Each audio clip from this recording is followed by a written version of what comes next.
क्या आप जानते हैं कि autosomal dominant polycystic kidney disease यानी कि ADPKD एक इनहेरिटेड फॉर्म है PKD का that affects up to 12 million individuals and it's the fourth most common cause of renal replacement therapy worldwide. लेकिन क्या आप autosomal dominant polycystic kidney disease होता क्या है इसके बारे में जानते हैं? अगर नहीं तो इन वीडियोस को ज़रूर देखें जिनका लिंक डिस्क्रिप्शन बॉक्स में दिया हुआ है। इन वीडियोस में हमने पॉलीसिस्टिक किडनी डिजीज, उनके टाइप्स और उससे जुड़ी हुई हर जानकारी के बारे में इंफॉर्मेशन दी हुई है। हाय, मेरा नाम है doctor mekhela Chandra and I am an internal medicine specialist और आज अपनी पॉलीसिस्टिक किडनी डिजीज की सीरीज को आगे बढ़ाते हुए हम इस वीडियो में जानेंगे कि आखिर पॉलीसिस्टिक किडनी डिजीज में डाइट का क्या रोल है एंड साथ ही साथ कैसे ये हमारी लाइफ पर असर डाल सकता है। तो इस वीडियो को एंड तक ज़रूर देखें और अगर आपने हमारे चैनल को सब्सक्राइब नहीं किया तो जल्द से जल्द उसे सब्सक्राइब करें।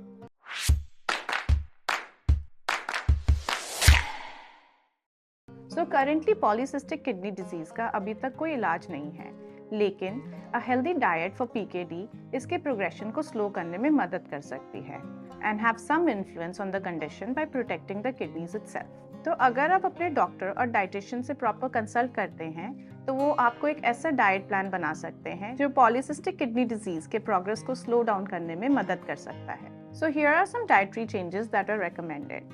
सबसे पहले है हाइड्रेशन। आप अपने डॉक्टर से ज़रूर कंसल्ट करें कि आपको कितने litres per day of water पीना चाहिए। You should definitely limit your caffeinated drinks and limit the high sugar drinks जैसे कि soda and juice and limit alcohol. Next important aspect है protein.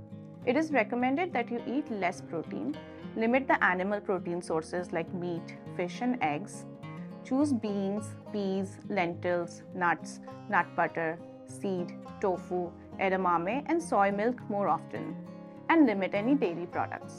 Next is sodium. It is recommended कि polycystic kidney disease के patients को sodium कम लेना चाहिए and possibly from fresh foods. किसी भी पैक्ड फूड के न्यूट्रिशन लेबल को ज़रूर पढ़ें एंड ऐसा फूड चूज़ करें जिसमें less than 10% sodium per serving हो। कैंड एंड प्रोसेस फूड को अवॉइड करें। Use less salt and sodium rich sauces in cooking. Use no salt added seasonings, blends, herbs and spices and बाहर के खाने को भी अवॉइड करें। Next is to increase fruits and vegetables. Lunch and dinner के time पे आप अपनी फूड प्लेट को आधा वेजिटेबल से फिल कर सकते हैं and have recommended fruits only daily as a snack or dessert. Next is to choose whole grain products. Eat whole grain breads and cereals, include barley, oats, brown rice and wild rice in your diet. And last is about phosphorus. Look for phosphorus in the ingredient list of packaged foods and avoid that. चलिए अब बात करते हैं कि कैसे ये PCKD हमारी life पर इम्पैक्ट करता है और इसी से जुड़े हुए कुछ सवालों के जवाब, जिसमें सबसे पहला सवाल आता है कि पॉलीसिस्टिक किडनी डिजीज का प्रेगनेंसी पर कोई इम्पैक्ट होता है या नहीं। तो अगर आप कंसीव करने का प्लान रखते हैं और साथ ही साथ PKD से सफ़र कर रहे हैं तो ये ज़रूरी नहीं कि आप प्रेग्नेंट नहीं हो सकते, इसके बावजूद भी आप प्रेग्नेंट हो सकते हैं। अक्सर देखा गया है कि लगभग 80% of women who have PKD have a successful normal pregnancy and deliver a healthy baby.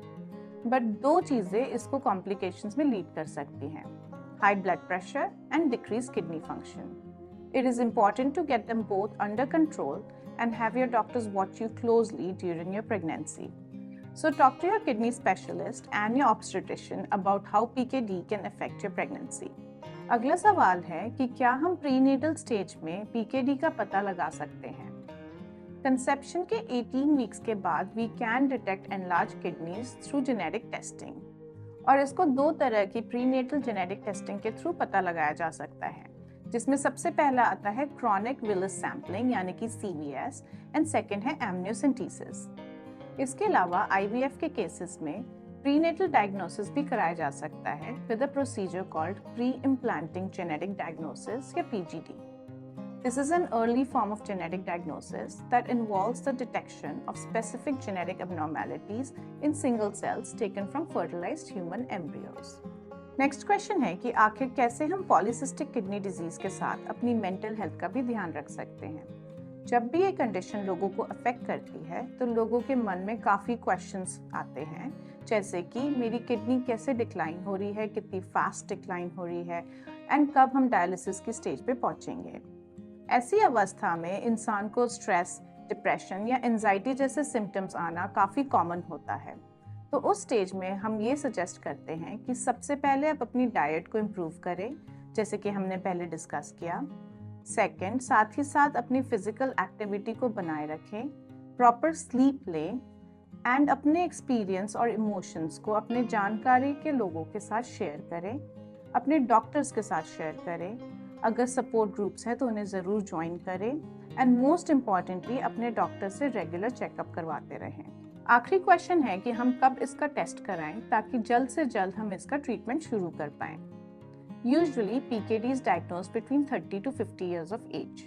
और अगर आपको बताए गए हुए PKD के सिम्टम्स में से कोई भी एक सिम्टम है, जैसे कि हाई ब्लड प्रेशर, तो उसे तुरंत जाकर अपने डॉक्टर से कंसल्ट करके जांच करवाएं।